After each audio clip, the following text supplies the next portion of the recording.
Gianni Lavagna.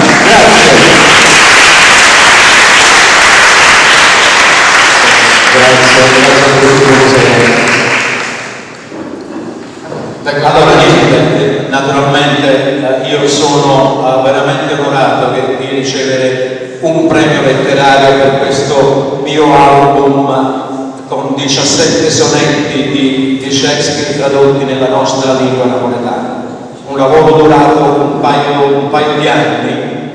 La scelta tra i 154 sonetti è capitata catalogandoli sotto le 3A dell'amore, dell'arte, dell'amicizia.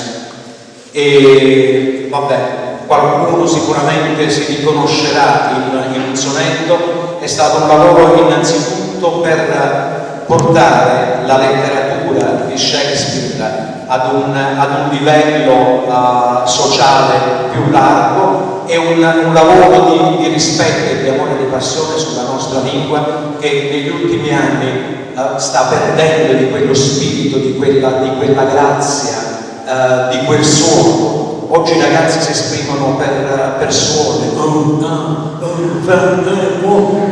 lo scrivono male. Quindi, a parte tutta la poesia di Shakespeare, ho proprio voluto fare un lavoro sulla lingua.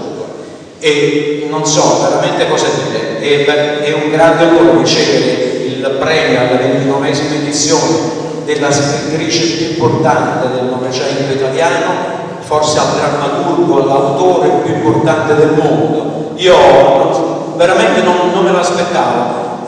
È un premio letterario, è già il secondo che mi arriva.